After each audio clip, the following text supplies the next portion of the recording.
Now this story is coming from Joshua 3 through 5. It's the story of Israel crossing the Jordan River. Now Israel and Joshua, they camped by the Jordan River before they crossed over it.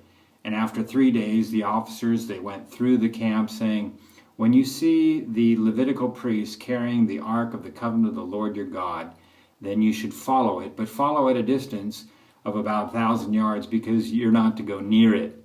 Now the Lord would do amazing things amongst the Israelites. They were to consecrate themselves, and the Lord would exalt Joshua in their eyes so that they would know that the Lord was with Joshua as he was with Moses.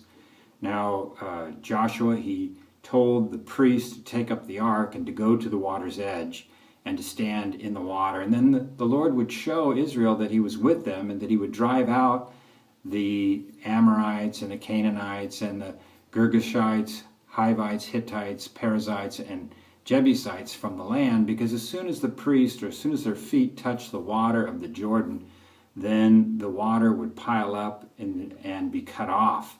So the Israelites, they set out from camp with the priests ahead of them, and as soon as the feet of the priests touched the waters of the Jordan, then the water upstream was cut off, and the water flowing downstream, the water upstream was piled up, and the water flowing downstream was cut off.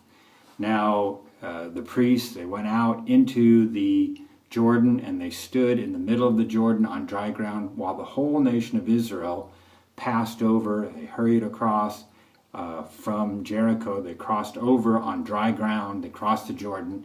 And then after they had passed through, the Lord told Joshua to select 12 men, one from each tribe, and they were to go out where the priests were standing with the ark, and they were to take up a stone from the bottom of the Jordan and carry it over. So after the people had passed over, Joshua called the 12. They went and collected the stones, and they carried them over to the other side. And what happened was Joshua, he told the priests to come up out of the water, and as soon as they came up out of the water and they put their feet on dry ground, then the waters of the Jordan River returned to flood stage as it was before.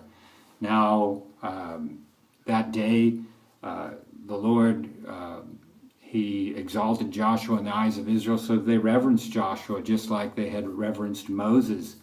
And the Lord did this so that the people of Israel would always fear the Lord, and so that the peoples of the earth would know that the Lord is powerful. Now the Israelites, they camped at Gilgal, and Joshua had them take the 12 stones and to stack it up into a monument. And they were told that when their descendants asked what is the meaning of the stones, they should say these stones came from the Jordan when the Lord dried up the waters of the Jordan River so that Israel could pass by on dry ground, just like the Lord parted, just like he did at the Red Sea when Israel came out of Egypt. And then the Ammonite kings and the Canaanite kings, when they heard about this, their hearts melted, and they lost their courage to face the Israelites. And then the Lord told Joshua to circumcise all the males in the camp, because all the men who had been circumcised, they had died in the desert for disobeying the Lord. And so Joshua, he circumcised the men, and these were the sons of those who died in the desert.